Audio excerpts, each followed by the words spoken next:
जोहार दोस्तों, आप सभी को आपका अपना चैनल नाग पूर्णिमा फाउंडेशन में स्वागत है।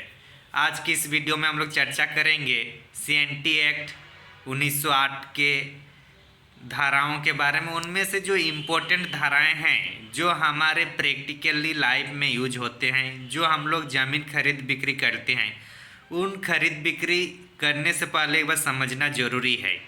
तो ये धाराएं हम लोग जो आज चर्चा करेंगे ये है धारा 71। इसके तहत ये प्रावधान किया गया है कि अगर कोई अनुसूचित जनजाति शेड्यूल ट्राइब के ज़मीनों का विधि विरुद्ध हस्तांतरण किया गया है, मतलब उनके ज़मीन की कब्जा की गई है, विधि विरुद्ध कैसे होगा? जो धारा 46 में है।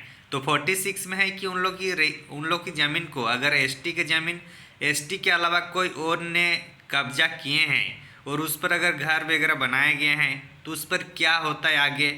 क्या अगर एसटी ज़मीन लेते हैं, अगर लेकर कुछ घर मकान बनाते हैं, तो क्या उसके बाद उनके जो वारिस है वो क्लेम कर सकते हैं कि नहीं, और अगर क्लेम कर सकते हैं तो कितने साल तक कर सकते हैं। तो ये सब के बारे में कुछ हम लोग प्रावधान है उसको पढ़ेंगे। तो धारा 71 को जानने से पहले धारा 46 को जानना जरूरी है। तो 46 के तहत ये होता है कि जो रैयतों का जो जोत है उसका हस्तांतरण होता है। मतलब अगर एक डिस्ट्रिक्ट में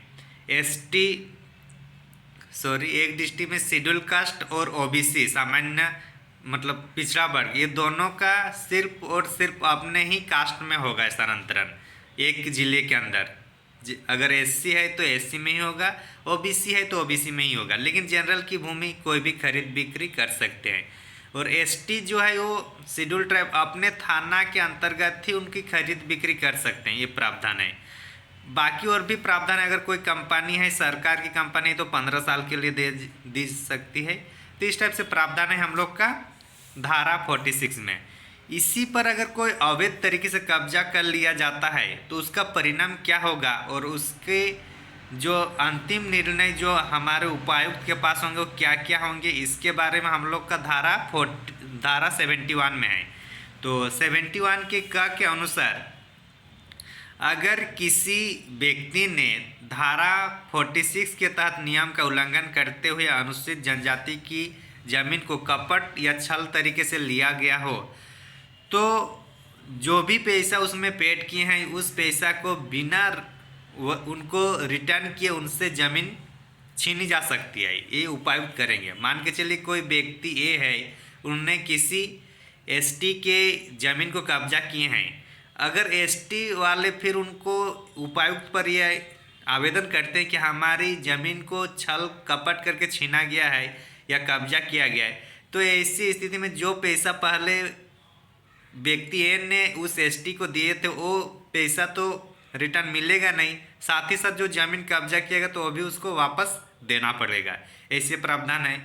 अगर मान के चलिए अगर ऐसी स्थिति में जो जमीन दे चुके, मान के चलिए कोई एसटी है, उनके बेटे नहीं है और उन्होंने जमीन किसी को स्थानांतरण कर दिया है, तो अगर उसमें भी कंप्लेन किया जाएगा तो उनकी ज़मीन भी फिर से वापस उन्हीं एसटी को मिलेगा। अगर उनका वारिस नहीं तो उन्हीं एसटी में से किसी एक को दे दिया जाएगा। उपायुक्त उस आधार पर बंदोबस्त करेगा, लेकिन जो कब्जा किया है उससे ज़मीन वापस ली जाती है। इतना है। अगर मान के चलिए कोई घर मकान बना लिया है, ऐसा बोला जाता है अगर एसटी के ज़मीन लिए हैं और अगर उसमें घर मकान बनाया गया तो रिटर्न नहीं होगा, ये गलत है। अगर ऐसी स्थिति में जो ज़मीन ली गई है, जो घर कब्जा किया गया है, तो उसके तहत या तो जितना जगह पे घर कब्जा किया गया है उसका पैसा उन एसटी को देना पड़ेगा, या फिर अगर नहीं दे पाते हैं तो उपायुक्त 2 साल के अंदर ही वो जो बिल्डिंग बनाया गया वो बिल्डिंग को वो ध्वस्त कर सकते हैं। ये पावर है उपायुक्त के पास।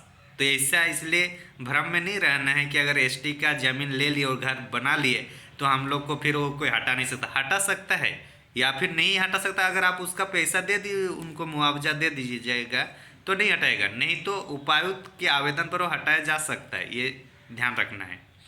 बाकी ये 30 साल के अंदर ही होगा, ये भी ध्यान रखना है। अगर 30 साल से ज़्यादा 3 साल से पार हो गया तो अगर फिर आवेदन करेंगे तो कोई उसका प्रभाव नहीं पड़ेगा। तो इसलिए 30 साल से पहले ही अगर एसटी अपनी जो कब्जा किया गया है उस पर अगर एक्शन लेता है तो उसको मिलेगा, लेकिन 30 साल के बाद करेगा तो ये नहीं मिलता है।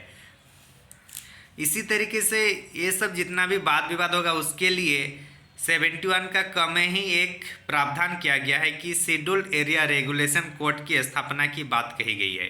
तो इसलिए जब भी जमीन खरीद बिक्री करनी है तो एक बार सोच समझ लेना है कि कहीं CNT एक्ट के तहत तो नहीं आ रहा है। अगर आ रहा है तो उसका प्रावधान अच्छी तरह से जान लीजिए, फिर उस पर खरीद बिक्री कीजिए। थैंक यू फॉर वॉचिंग, धन्यवाद। और इसके तहत सजा के प्रावधान है कि 3 वर्ष की सजा दी जाती है अगर गलत तरीके से अंतरित किया गया है, ट्रांसफ़र किया गया है, या फिर 1000 रुपया जुर्माना, या दोनों लगेंगे। और अगर अंतरित इस टाइम पर नहीं दे पाता है तो प्रत्येक 1 दिन में 50 रुपया अतिरिक्त जुर्माना देना होगा।